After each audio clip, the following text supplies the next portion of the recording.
This is americasdemocrats.org, the weekly netcast for stand-up Democrats. I'm your host, Jim Cuddy. The Supreme Court has just struck another blow against unions, and economist Gordon Lafer traces the Republican war on workers. Historian Harvey Kaye has written a book about FDR's four freedoms and how they propelled us through the Depression and World War II. But, he says, Democrats have let them fall into disuse. And Bill Press talks with Steelworkers President Leo Gerard about the Supreme Court's baloney decision encouraging workers to freeload off of unions. Are you tired of Tea Party Republicans and Rush Limbaugh dominating the airwaves? Do you want the facts you won't get on Fox or even on CNN? Then stay tuned. Our sponsor, 21st Century Democrats, works hard to get everyday Democrats involved in returning our party to its roots and to success at the ballot box. Sit back and listen, then stand up and fight. And follow 21st Century Democrats on Facebook for all the latest progressive news. We're glad you can join us. Professor Gordon Lafer says the Republican war on workers is most intense in battleground states where the Koch brothers are spending money and is targeting government employees just like the Supreme Court just did. And we say hello to Gordon Lafer, a political economist and an associate professor at the University of Oregon's Labor Education and Research Center. He's written widely on issues of labor and employment policy and has served as labor policy advisor for the U.S. House of Representatives Committee on Education and Labor. Gordon Lafer, thank you so much for joining us today on americasdemocrats.org. Thanks for having me on the show. Absolutely. We appreciate your time. We've all heard and talked about the Republican war on women, but you write extensively about the Republican war on workers. How long has this been going on, and what are its outlines? Well, it started really in earnest in 2011. In the 2010 midterm election, there were 11 new states that for the first time became entirely Republican-controlled, meaning both houses of the legislature and the governor's office are under Republican control. And after that happened, there was a lot of publicity given to attacks on unions, such as in Wisconsin. And that is important, but what got a lot less publicity is the attacks on things like minimum wage laws, child labor laws, the wages for waiters and waitresses who work for tips, overtime laws, things that are really not about unions. And I think that one of the things that's so striking is that at times, like in Wisconsin, when public employee unions were attacked, a lot of the people behind those attacks kind of said, we're doing this on behalf of the hardworking, non-union taxpayers in the private sector. What my research did is said, well, let's look at what are these people, the Republican legislators, but also the big business lobbies behind them, like the Chamber of Commerce. What are they really doing for the hardworking non-union taxpayers in the private sector? And the answer is disturbing. Most of the anti-labor laws that are in effect are at the state level. And is that where the progressives should be focusing their efforts as well, as in the minimum wage fight? I think so. I mean, for a couple of reasons. One is, obviously, the last 4 or 5 years, the federal government, they can barely agree on who to name a post office after. There's not much. They're kind of deadlocked on almost everything. And the big business lobbies, while the federal government is obviously important, have focused a tremendous amount of effort at the state. And so, nothing's happened on the minimum wage, for instance, at the federal level, but at the state level, a lot has happened, both negative and positive. So I think it's not something that most people think about. Most people in America probably can't name who their state representative is, but it makes a very big difference in people's lives. Which would you say are the worst states in which to be a worker today? Well, there's kind of a different answer to that question than to where have the most laws been being passed. I'm not really sure of what. I understand why you asked the question. I'm not totally sure, and I'm trying not to, not to say things that I haven't really researched, done solid research on. Fair enough. What I can say is that where a lot of the corporate money, because two things happened. I mentioned in 2011, it's helped to sweep the states, but part of what happened is that, as many people know, in 2010, the Supreme Court opened the doors to unlimited corporate money in politics. And so part of the reason for that Republican sweep and part of the reason for the laws that we've seen is that what we're seeing is the first set of legislators in January 2011 who are the product of unlimited corporate money in politics. they concentrated to a large degree on a belt of states across the upper Midwest, Pennsylvania, Ohio, Indiana, Michigan, and Wisconsin, which all are traditionally strong labor states and kind of swing states politically, and a ton of outside corporate money went into those places, both in attacking unions, but also in undermining things like child labor laws and minimum wage laws. So that's really where the most action has happened. I don't know that that's the worst place to be working now. We're speaking with Gordon Lafer, political economist and an associate professor at the University of Oregon's Labor Education and Research Center. Why don't Republican voting blue-collar workers seem to understand how they're being harmed economically by the people they vote for? I think there are two important things to know about that. One is people vote for candidates for a very wide range of issues, and not necessarily the issue that any advocate would want them to vote on. When people have a chance to vote on specific issues, I think the corporate agenda is very unpopular, and a more progressive agenda is popular among a wide swath of conservative voters. And I can give you several examples, but to take just one, Governor Christie in New Jersey, before the scandals with the George Washington Bridge, was polling about 65% support for re-election. He's a very popular governor. At the same time, there was about 65% support for raising the minimum wage and indexing it to inflation in New Jersey, even though that's a bill that Governor Christie himself vetoed when it came up in the legislature, which means there's a large number of people who are both going to plan on voting for Governor Christie and for supporting a minimum wage increase that he vetoed. So I think that it's not that people are stupid. It's that that people vote for all kinds of reasons, and when they get a chance to vote on the issues, there's very broad support. Let's just talk about Republicans. There's a majority of Republicans support increasing the minimum wage. A majority of Republicans support having small class size for children. A majority of Republicans support the idea that everybody should have a right to some minimum number of paid sick days. Now, the legislators they elect don't vote for those things, but the people support them. So I think we need to differentiate between voters on issues and voters on candidates. The second thing, if I'm not running out of time, is that the influence of corporate money has become so powerful that there are a number of votes where there were pro-labor or moderate Republicans who got threats saying, if you don't vote the way we want you to vote, we're going to fund a primary opponent, and this will be the last vote you ever cast. And, most state legislatures, you can often buy a state legislative race for $50,000 or something like that. It's not that expensive. And so money goes a long way. So I don't want to put all the blame either on Republican voters or necessarily on Republican legislators. You really need to look at what are the economic forces behind that. Yeah, and I think that's a good point you make. I mean, that in fairness, I saw we had elections in this area where we are recently, and there were plenty of people that had one particular issue was the reason why they were voting or not voting for a particular person, even though there were many issues on the table. So I think that answer is certainly justified. Now, is it possible that the anti-union movement is aimed less at the factory worker and more at the government employees, who often are the single largest part of any city or state workforce? I think that's true. I mean, partly it's a historical fact. Most union workers used to be in the private sector and are now in the public sector. It's kind of an easy target to say, why are these people living high off the hog on your hard-earned tax dollars? But also, in anti-union attacks, there's never just one smoke-filled room of conspirators cooking up a strategy. There's multiple parties.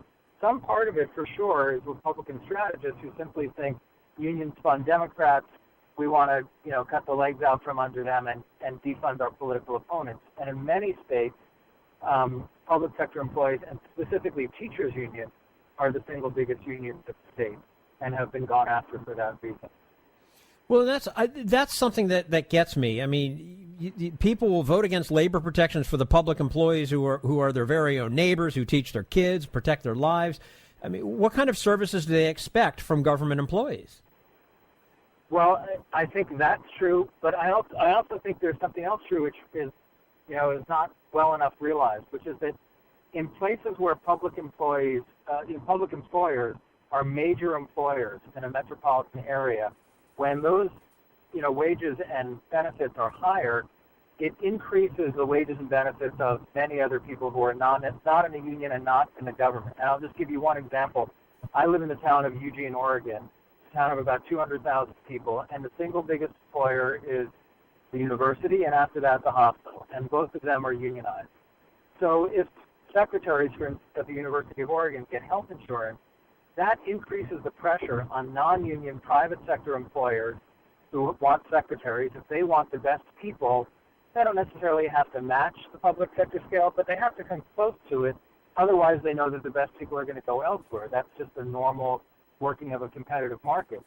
So in that way, when you cut down the wages and benefits of public sector employees, it has a negative ripple effect on private sector workers. People think, oh, I'm going to cut down those, people like me, University of Oregon professors, and then that money somehow is going to end up back in my pocket by paying less taxes. What often happens instead, in a way that is often not seen, is that wages and benefits fall in the private sector because they no longer have to compete with decently paid public sector employees who have health insurance and pensions. Okay. Gordon Lafer, political economist and an associate professor at the University of Oregon's Labor Education and Research Center, joining us today on americasdemocrats.org. Professor, thank you so much for your time. We look forward to talking to you again soon. Thanks very much. All right, and this is americasdemocrats.org, the weekly netcast for stand-up Democrats.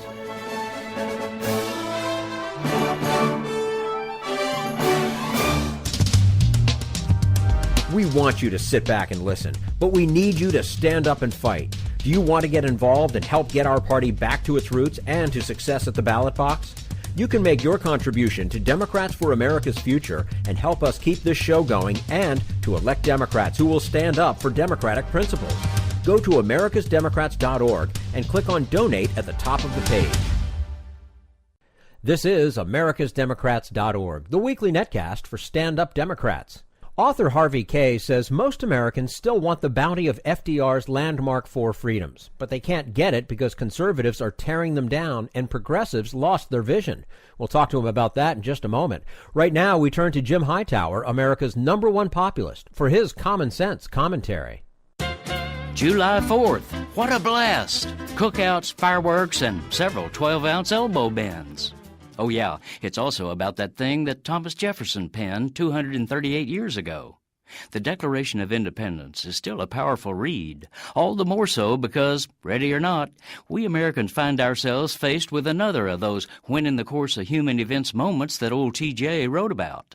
So, having celebrated Independence Day, it's now time for we the people to redeclare our independence, this time from they the corporations. Not only are domineering corporate elites lording it over our jobs, wages, politics, Congress, the White House, most state houses, the environment, women's health, and our democratic values, but they've also captured the courts. Thus, in several 5-4 decisions in recent years, a cabal of Supreme Court corporatists, by judicial fiat, had perverted nature itself by decreeing that a corporation is a person and that its money constitutes free speech that cannot be restricted. Hello, if money is speech and more money can buy more speech, that means by definition that speech is not free. It's time to rebel. From today forward, let's treat the free in free speech as a verb, not an adjective. Let's join together and rally friends, family, co-workers, anyone, everyone to free up our people's rights from corporate usurpers. It'll take a constitutional amendment to overrule the malicious rulings of the court's corporate clique, but we can do this. We must do it, and we're already on the move. This is Jim Hightower saying 80% of Americans support this effort. 16 states and nearly 600 cities endorse it, and 167 members of Congress are now co-sponsoring such an amendment. Hundreds of local coalitions are part of this nationwide rebellion. To join one near you, go to unitedforthepeople.org. That's United, the number 4, thepeople.org. Need an antidote to the progressive blues? Want some good news about how grassroots folks are rebelling against the corporate powers and winning? Well, here's an easy-to-swallow pill for you, the Hightower Lowdown. Hightower's monthly newsletter will give you the lowdown, even as it lifts you up. It's 4 pages a month, jam-packed with facts you can use, actions you can take, and Jim's own Texas humor, all for only $15 a year. To become a lowdowner, go to hightowerlowdown.org. This is americasdemocrats.org, the weekly netcast for stand-up Democrats. Historian Harvey Kaye has written a book on the legacy of FDR's 4 freedoms and says we need a march on Washington to demand their fulfillment. And we say hello to Harvey Kaye, who is the Ben and Joyce Rosenberg Professor of Democracy and Justice Studies at the University of Wisconsin-Green Bay. His latest book is The Fight for the 4 Freedoms, What Made the Greatest Generation Truly Great. Harvey Kaye, thank you so much for joining us today on americasdemocrats.org. Thank you. I'm very happy to be doing this. Well, and we're happy to have you with us. The 4 freedoms were enunciated by Franklin Roosevelt, and your view is that they were the philosophy that most Americans believed in at the time and still do. First of all, why don't we have you explain what were the 4 freedoms? And secondly, what's the evidence that a mere speech had as much effect as you claim? Okay, well, the 4 freedoms were enunciated by Franklin Roosevelt in the January 1941 State of the Union message. And in his speech, he was telling Americans, we need to prepare for war. More specifically, we need to defend ourselves. And part of that defense involved supplying goods and material for war to Britain through the Lend-Lease Act that he was calling on Congress to pass. But at the end of the speech, he said, we ought not to give up what we've accomplished in the New Deal.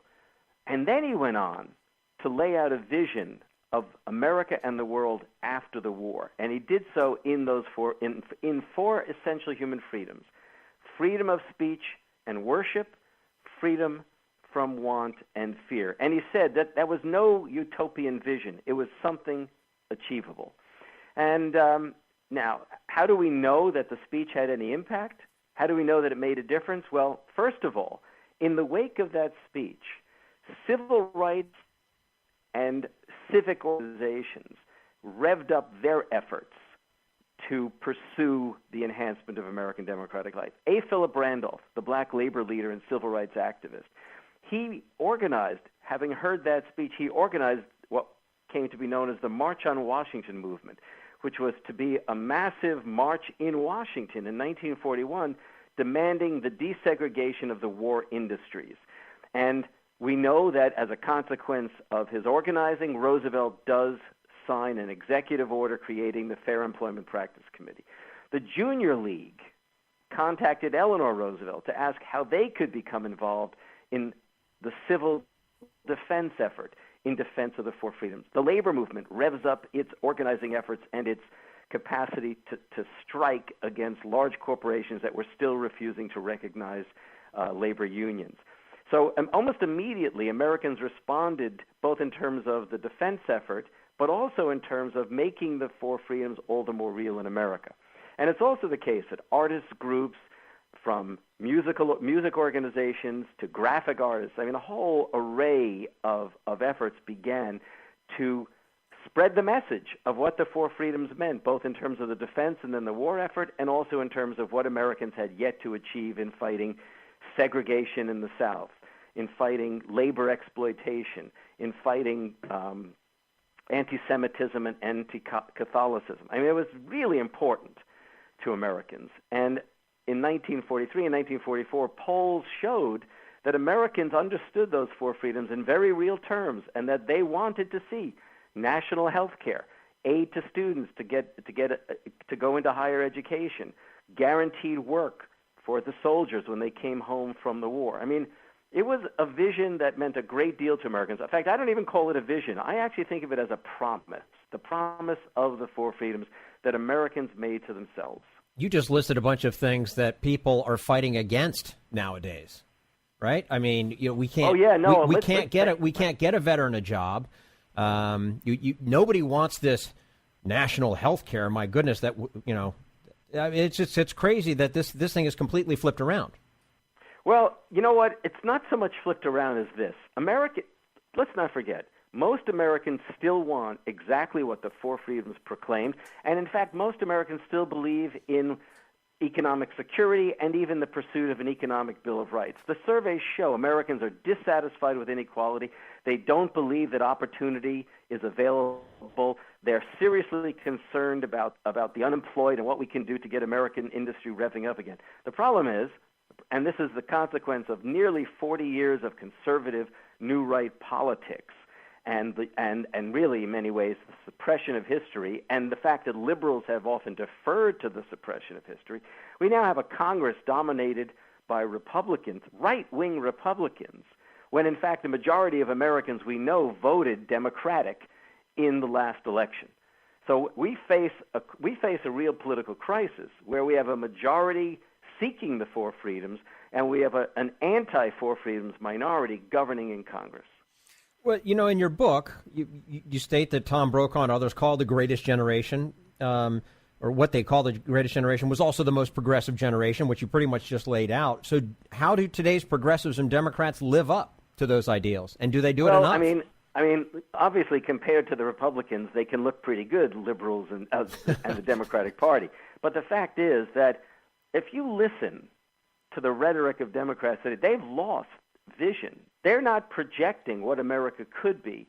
They're merely fighting issue by issue. I mean, they're fighting on the ground, basically, but not projecting a vision of what we might be. And that's what Democrats and progressives did in the 1930s. Look, the United States is, contrary to people's embarrassment, an exceptional nation. The founding involved a revolution. Okay, I mean, every one of our monuments in Washington, D.C. is a declaration of freedom, equality, and democracy.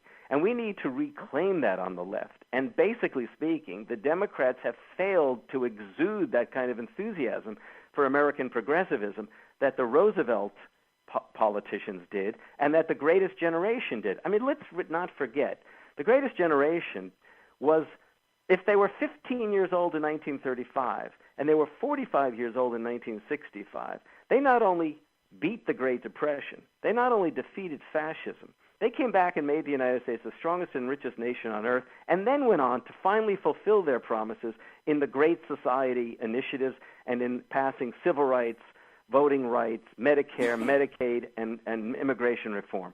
And you know what? This is the key thing. They did all of that. They won those battles.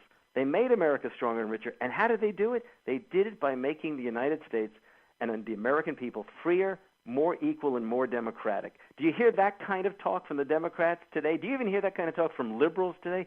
We've got to push these folks. We've got to encourage them to rediscover what they're meant to be about. We're speaking to Harvey Kaye, a professor of democracy and justice studies at the University of Wisconsin-Green Bay, and discussing his latest book, The Fight for the Four Freedoms. So do you think, freedom from want, freedom from fear, freedom of speech, and freedom of religion, are these at risk in this day and age? They are indeed at risk. I mean, freedom of speech ought to mean that workers have the right to organize and have collective bargaining rights. And here in Wisconsin, we have a Republican governor and legislature which ripped away, tore out of our freedoms the right for public employees to collectively bargain. And we were the state that originally passed collective bargaining. Freedom of religion, look, if the Christian right had their way, they'd pass an amendment to the Constitution making Christianity the state religion. Freedom from want, well, come on, the inequality that prevails after 40 years of conservative political ascendancy is taking us back to the Gilded Age of the 19th century. And freedom from fear, well, so much of what we did in fighting terrorism actually made Americans more fearful as opposed to braver. Mm-hmm. Yeah, can't deny any of that.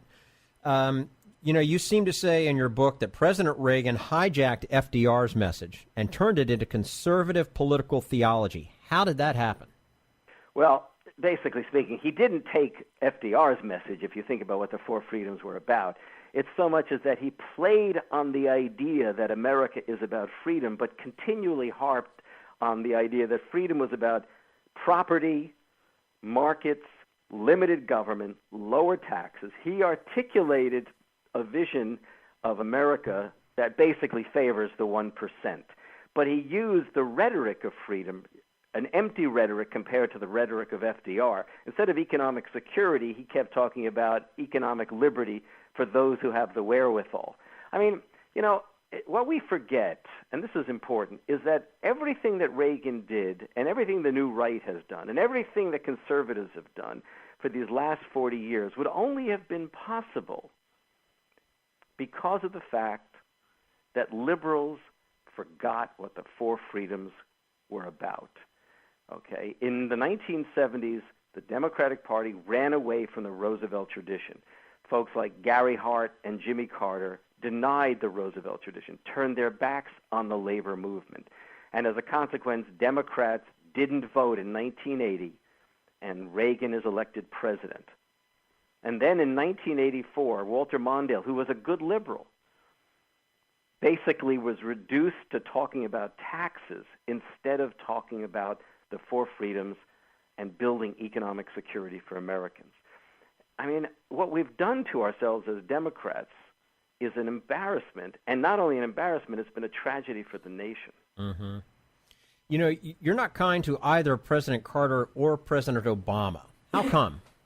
Well, Carter ran as a liberal in 1976, but by 1978 had turned his back on all the liberal initiatives, turned his back on Ralph Nader's efforts to expand consumer safety, turned his back on the labor movement when it was seeking to try to reform the labor law in some ways to enable organizing to be more effective. Turned his back on over and over again on all of the liberal initiatives and all of the liberal groups that had mobilized to make him president. Then, I mean, what more need one say than that? And the shame is that Teddy Kennedy didn't defeat him in 1980 and revive the New Deal traditions and the New Deal vision. President Obama ran an extraordinary campaign. My students were ecstatic at the prospect of an Obama presidency. They believed, yes, we can. And there's no doubt about President Obama's accomplishments in at least stabilizing the nation. But when he said, yes, we can, I believe young people meant we're going to mobilize your energies, just as Rose mobilized young people's energies to the Civilian Conservation Corps, to the Works Progress Administration, to the National Youth Administration, that he was going to involve them in America's recovery, in America's reconstruction, in America's reform. But as much as Obama spoke of what might be possible, he never mobilized, he never engaged American citizens. And I think as a consequence, people will look back favorably on this administration, but they will always have that disappointment. And as a consequence, instead of mobilizing labor and young people, the Tea Party is mobilized by the likes of the Koch brothers and the wealthy. Yeah, I mean, where did Obama go wrong? I mean, he had the momentum, he had the opportunity, especially in the beginning of the first administration, to really make a lot of this stuff happen. Was he just complacent? Did he not understand what he might be up against? One argument which I think carries weight is that he was inexperienced as a leader. Right. Okay, and I think that's first of all. Second of all, I've always wondered what's his understanding of history. When we look at our politicians, we should try to read how they understand history. Don't listen to the promises. Listen to what they think American history has been about. Roosevelt, over and over again, when he talked about American history, talked about it as a struggle, as a fight, and how we might need to renew that fight. We never heard that kind of rhetoric from either Carter or Obama. They didn't understand American history effectively. They assumed that whatever needed to be done could be done perhaps inside the Beltway, as opposed to knowing that out in the Midwest and out in the Far West there are labor halls, there are college campuses, there are women's organizations, that people are ready to go. America's not about watching. America is about doing. And neither Carter nor Obama, I believe, appreciated that. Do you still believe most Americans hold on to the progressive legacy of FDR? I think most Americans still seriously believe in the idea of the four freedoms. Look, when George Bush II, when George W. Bush in 2005, after he won the presidential election in 2004, his re-election, he began to talk of privatizing parts of Social Security, and he immediately ran into a wall of opposition. Well, the Social Security system we have is the greatest legacy of the Roosevelt administration, and Americans have no intention of giving that up. In fact, that's part of the problem with Obama. He was ready to put that on the table, okay, as he said. So I think Americans still carry a belief in the four freedoms and a commitment to what remains of the legacy of FDR. I believe that most Americans remain progressives at heart. But the thing is, as somebody said to me last week, when are we going to find the leaders who are willing to speak to that progressivism, who are willing to mobilize that progressivism? Maybe they're there. Maybe it's Bernie Sanders. Maybe it's Elizabeth Warren. Maybe it's Bill de Blasio in New York. They've already shown the kind of followings that they can secure. The question is, can we build a movement on the left of the Democratic Party? Can we build a progressive movement to make sure the Democratic Party remembers what the Democratic Party is supposed to be about, the party of Roosevelt, the party of the four freedoms? Mm-hmm. I think we thought we had that coming with the first administration of President Obama. Yeah, I think most Americans believe that, and maybe we're at fault for not having pushed and pushed. Trump and the AFL-CIO should have turned. And I had kept telling people what we need now is a new March on Washington. We need a massive turnout, not before the elections, but after the elections, to remind the administration what they're in office to accomplish. 2 million people turned out for the Obama inauguration in 2009. I would have loved to have seen them turn out 6 months later to remind Obama of what we elected him to do. Indeed. Harvey Kaye, professor of democracy and justice studies at the University of Wisconsin, Green Bay. His latest book, The Fight for the Four Freedoms, What Made the Greatest Generation Truly Great. Harvey, thank you so much for joining us today on americasdemocrats.org. Look forward to doing it again soon. I hope so. Thank you. Thank you. And this is americasdemocrats.org, the weekly netcast for Stand Up Democrats.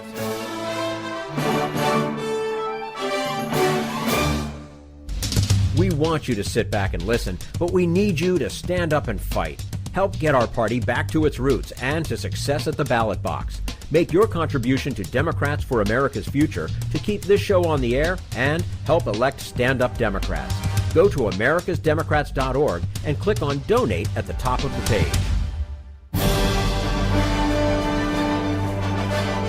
This is americasdemocrats.org, the weekly netcast for stand-up Democrats. And now Bill Press and his guest, Leo Gerard, head of the United Steelworkers Union.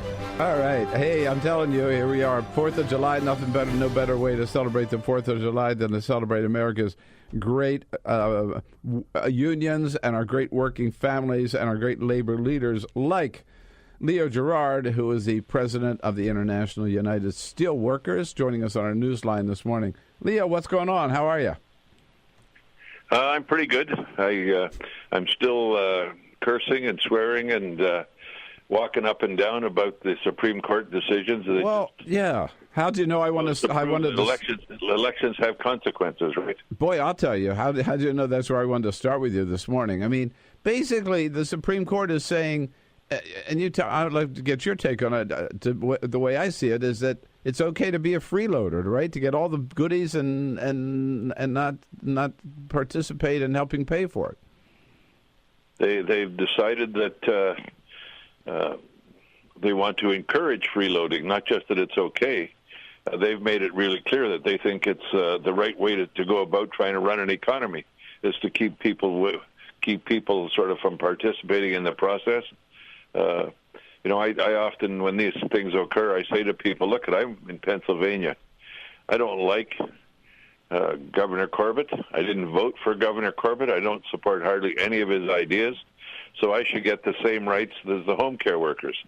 I should be able to say, I'm not going to pay my state taxes because I don't like you. I don't like what you stand for. What kind of baloney is that? You know, the only place that this happens, Bill, the only place where you ever hear people talking about right to work, which is not right to work, it's not right to a job, it's the right to freeload. The only places that happens, unfortunately, is U.S. and Canada. That doesn't exist in any of the OECD countries. And in fact, in France and some places like that, and in Germany and in Scandinavian countries, in France and in Germany, you can have representation and everybody has to pay their fair share on dues. even with less than 50% representation. Then you go to the Scandinavian countries, you see how well their economies are going. Yep. The rate of unionization is 80, 85, and 90%. And the reason that the rates are that high is they understand everybody should have a voice. Everybody should be able to participate in the development of their workplace. You know, you mentioned right to work. I saw something this morning. I just wanted to check with you that in the United States, and I forget what 4 states that they are, but the 4 states that are at the bottom in terms of wages today and workers' benefits across the board are all 4 right to work states, which just shows what that. All 4 right to work. Yeah, right to work states. Sorry, right. go ahead. So-called right. They're all 4 right to work states. They're all so-called right to work states. Right to work for less. They're all freeloading states, and they happen to be all very southern states. And it's if you follow, I don't want to sound like I'm making a racial issue out of this exactly, but if you follow what happened after the passage of by FDR the right to organize and the act, my brain just died. Too early in the morning. The act, what you ended up doing is all the southern states were passing right to work. And the reason they were passing right to work is they wanted to keep wages down, just like they had done prior to the changes in legislation. And then it started to migrate north when there were right-wing Republican governments. And we've seen what's happened with the court, and we've seen what's happened in other states like Indiana, Michigan. Give me a break. Right. You know, now you're starting to see the effect that this has on inequality. Right. The rocket science. Yeah. No, absolutely. Now, with the Supreme Court, this decision only applied to home health care workers. But is there any doubt that it won't be long before the court tries to take it to the next level, or somebody through the court tries to take it across the board? Well, the way I interpreted what I saw and what I read is that they applied it very narrowly in this case, but in a way we're inviting others to bring other cases. Yeah, yeah. And they're targeting in this case they're targeting workers that were given the right to collective bargaining at whichever level by their state. The governor of Illinois, Pat Quinn, helped get the right to collective bargaining to home care workers, because many of them, which if you factored in the hours they were working, they were getting less than minimum wage. Absolutely. Right. And so as an act of fairness, he gave them the right to collective bargaining. Well, now if the Supreme Court says you have the right to freeload because you're whatever quasi-government employee, well, then what happens to the next group of workers who are in that predicament, sure, who are getting paid? And then what happens to the one after that? Oh, yeah. I suspect that the Supreme Court, right-wing side of the Supreme Court, understands that they've created a slippery slope, and they're inviting others now. Absolutely, which is why you say start out by saying elections do have consequences. People have to remember that. I also saw, we're talking with Leo Gerard, the president of the United Steelworkers at usw.org, and we're very grateful for their sponsorship of this program. You heard me mention them a lot. Thank you again, Leo. I saw your article in Huffington Post this week. You write often for Huffington Post. The headline caught me: Asian steel industry eats America's lunch. Why? Yeah. Why? Why are we letting them get away with that? There's a long history of in America of having accumulated trade deficits. Since we passed this, what was preferential negotiation with China to let them into the WTO, I'm going to give you a number that should knock people on their butt. We've accumulated in those 12 years a trade deficit, any way you'd like to put it, of in excess of $7 trillion. Whoa! What that means is there's been a wealth transfer by us buying more junk from China and paying for it with credit than we've had them buy from us. So it's nothing but a wealth transfer. So if you look at what we've done, I'll take the steel industry as an example.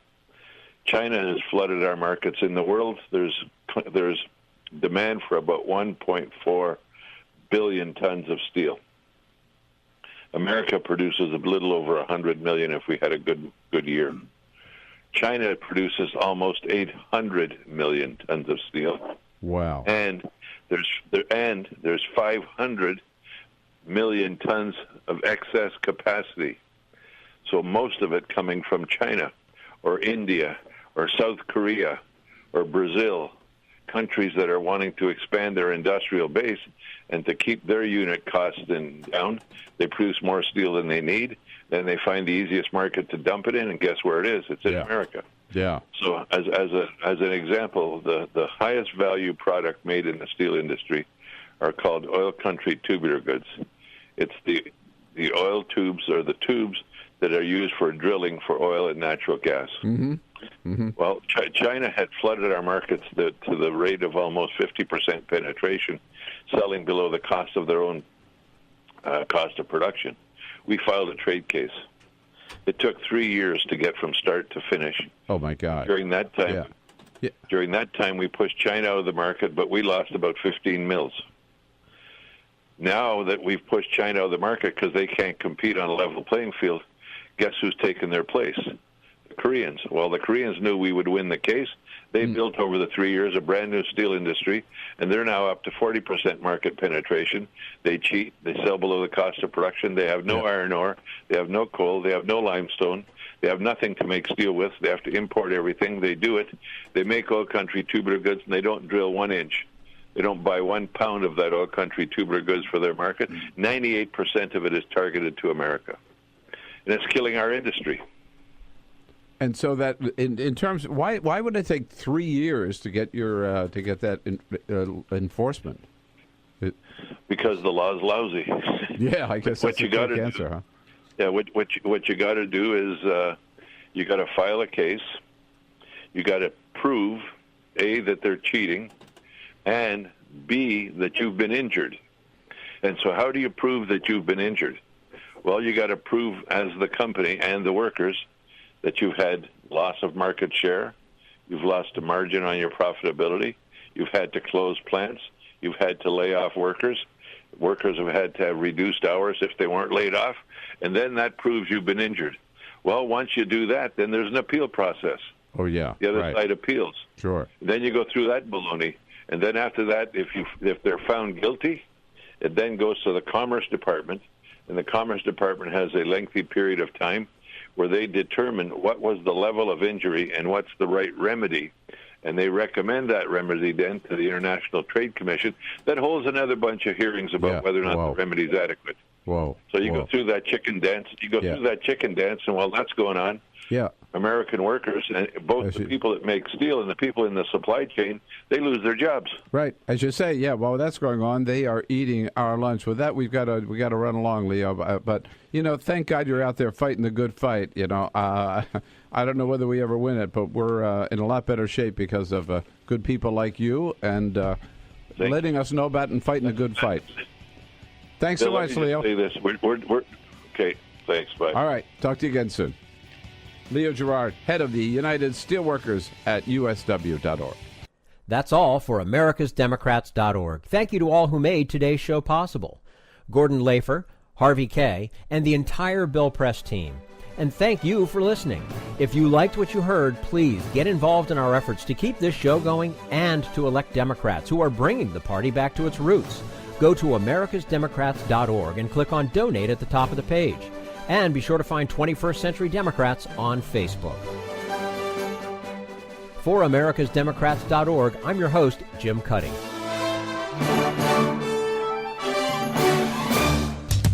We want you to sit back and listen, but we need you to stand up and fight. Join us, support the show, and help elect Democrats who will stand up for democratic principles with your contribution today. Go to americasdemocrats.org and click on Donate.